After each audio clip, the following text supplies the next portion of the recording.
মাত্র 13 বছরে আইপিএলে দল পেয়ে রীতিমতো হইচই ফেলে দিয়েছিলেন বৈভব সূর্যবংশী। অভিষেক হবে কি এত অল্প বয়সে ছিল প্রশ্নবিদ্ধ, তবে রাজস্থান রয়্যালস তার উপর রেখেছিলেন আস্থা। অভিষেক হলো আজ লখনৌ সুপার জায়ান্টের বিপক্ষে। লখনৌ সুপার জায়ান্টের দেওয়া 181 রানের লক্ষ্য তাড়া করতে নেমে রীতিমতো ব্যাট হাতে তাণ্ডব চালালেন জাসেসা জয়সওয়াল এবং তার সঙ্গে যোগ্য সঙ্গী দিলেন অভিষিক্ত বৈভব সূর্যবংশী। প্রথম বল আইপিএলে, এত অল্প বয়স, ভয় পাবে হয়তো সূর্যবংশী, কিন্তু শার্দুল ঠাকুরকে অভিষেক ম্যাচেই প্রথম বলে বিশাল এক ছক্কা হাঁকিয়ে বসলেন বৈভব সূর্যবংশী। যা গিয়ে লাগলো আইপিএলে পুরস্কার দেবার কার্ডটিতে, সরাসরি গিয়ে গাড়ির কাচ ভেঙে দিলেন।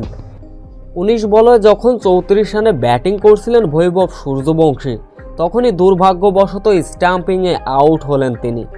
তবে এদিন তিনি 3টা বিশাল ছক্কা হাঁকিয়েছিলেন, সাথে ছিল 2টা 4-এর মার। এত অল্প বয়সে যে ইনিংসটি খেলেছেন সত্যিই প্রশংসা পাওয়ার জন্য। এই ছেলেটা হয়তোবা লম্বা রেসের ঘোড়া। এত অল্প বয়সেই ভয় ডরহীন ক্রিকেট খেলেছেন।